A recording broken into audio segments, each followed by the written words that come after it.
काम। 26/9/2000 में आया था यहाँ पे। पाकिस्तान से इंडिया आने का रीजन क्या था और इंडिया आके कहाँ पे रुके?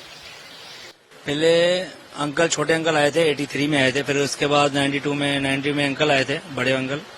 फिर वो भी सेटअप होते गए। फिर दादी भी यहाँ पे ही थी, तो दादी बोलते बच्चे सब साथ में रहे, तो उसकी वजह से एक एक जन करके आया। तीसरा अंकल मेरा 98 में आया था, फिर मैं 2000 में आया।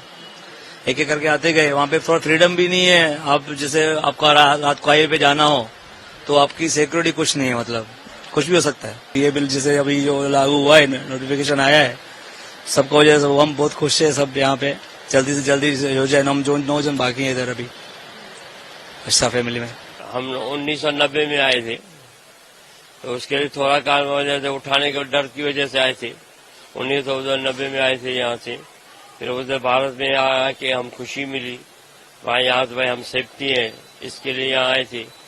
अभी जब आए हैं, उसके बाद 2006 में हमारे को सिटीजनशिप मिली। उसके बाद में हम खुशी मिली। वैसे यहाँ बाकी जो 9 लोग बाकी है, अभी और से ज्यादा खुशी है। भाई इसी लोगों को भी मिल जावे तो बड़ी खुशी, बहुत अच्छी बात है। ये तो इससे मिलेगी तो खुशी की बात है। ये तो भाई मार खुशी की बात है, इसमें मार मिल जाए तो अभी से जो लागू हुआ है ये तो अच्छी बात है। सबको सिटीजनशिप मिलना चाहिए, वो तो खुशी की बात है। भाई हम भारतीय हो गए तो एक तरफ से हो गए, अभी भारतीय होंगे तो भारतीय ही बोला जाएगा। अभी वीजा अभी तक जिसकी नहीं हुई है वो तो अभी तक पाकिस्तानी बोला जाता है। वो भारत में भी आए तो वो भारतीय अभी नहीं बोला जाता। इसकी बात है, खुशी की बात है। ये तो बार खुशी का माल है। ये जो सीए आपने कानून आया, अच्छी बात है। देख ले, पिछली सदी में सबसे करुण और बड़ी घटना 14 अगस्त 1947 में देश की विभाजन की हुई। उस समय आज का अफगानिस्तान का प्रदेश, आज का पाकिस्तान का प्रदेश, आज का बांग्लादेश का प्रदेश, वो अखंड भारत के स्वरूप में पूरे भारतवर्ष कहलाता था। अचानक एक हिंदू मुस्लिम धर्म के आधार पर बंटवारा हुआ और दो तरफ से एक विभाजन की रेखा खींची गई। तो कराची से लेके जम्मू कश्मीर की सरहद तक और इस तरफ कलकत्ता से आगे, पश्चिम बंगाल से आगे पूरी बांग्लादेश, वो दोनों धर्म के आधार पर इस देश में विभाजन हुआ। ये सत्य हकीकत है।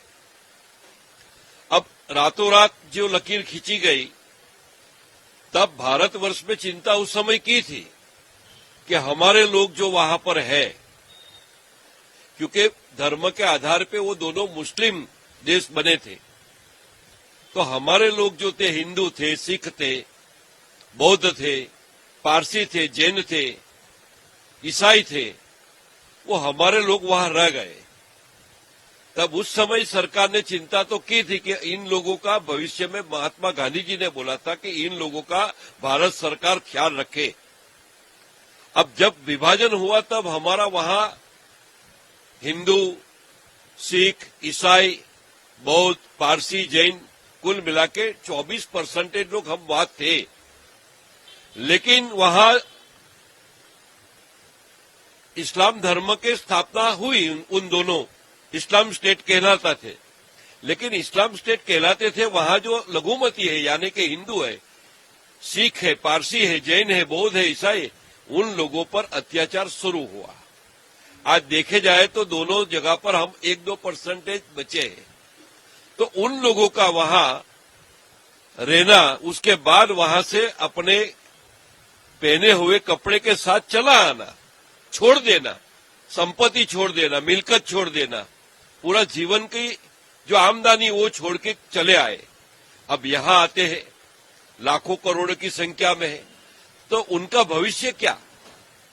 तो उनका भविष्य सुनिश्चित करने के लिए बहुत बड़ा कदम आदरणीय प्रधानमंत्री नरेंद्र भाई मोदी जी ने और हमारे गृह मंत्री आदरणीय अमित भाई शाह जी ने उठाया है कि यहां इस तरह का जो भी लोग आए हैं, वो सिटीजन अमेंडमेंट एक्ट जो नए कानून बना है, उस कानून के तहत सबको नागरिकता दी जाएगी। ये बहुत बड़ी घटना थी। वो यूकी 15 अगस्त 1947 में कर देना चाहिए था, लेकिन नहीं हुआ। काफी सालों से 77 सालों से ये लोग नागरिकत्व के लिए, भारत के नागरिक तो है ही यही, क्योंकि बंटवारे के समय तो भारत ही था।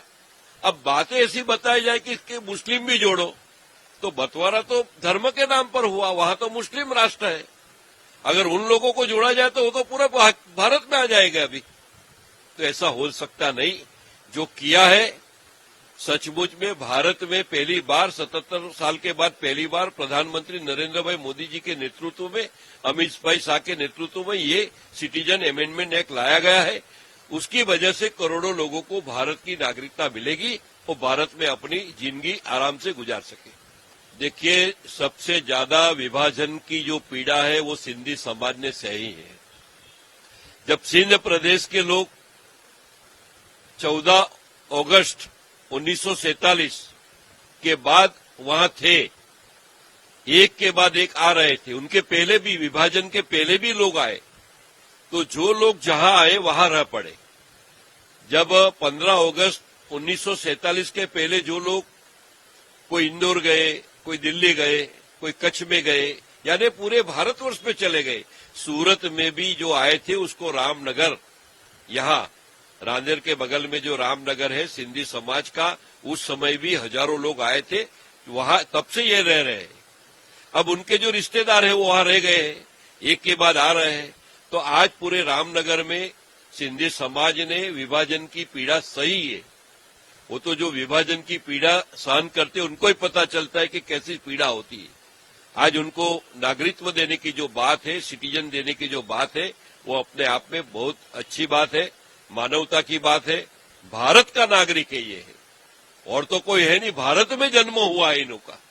अगर भारत में जन्म हुआ, आपने, कांग्रेस ने विभाजन करवा दिया, तो वो लोग भारत का तो है ही है। तो उनको नागरिकत्व देने के आज कोई मुश्किल होनी नहीं चाहिए। बावजूद भी वोट बैंक की राजनीति के लिए ये विरोध का काम कर रहे हैं। फिर भी आज रामनगर में सिंधी समाज के जो बैठे हैं हमारे साथ, अछड़ा परिवार के लोग, अब 9 लोग बैठे हैं। उनका कागज भी आप देख सकते हो कि उन्होंने एप्लीकेशन की है ऑनलाइन। अब एप्लीकेशन की है ऑनलाइन तो उनको उनका जो एविडेंस है, डॉक्यूमेंट्स है, वो अपलोड करना है, वो अब करेंगे।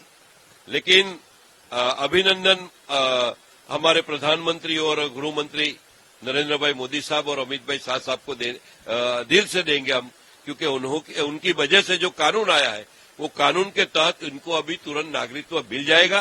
पूरा परिवार ये 23 साल से रह रहा है, 24 साल से, 2000 में लोग आए, लेकिन आज दिन तक उनको नागरिकत्व नहीं मिला। वो भी हकीकत है, अब मिलेगा। आनंद है, उल्लास है, पूरे खुशी का माहौल रामनगर में आज देखने को मिलता है।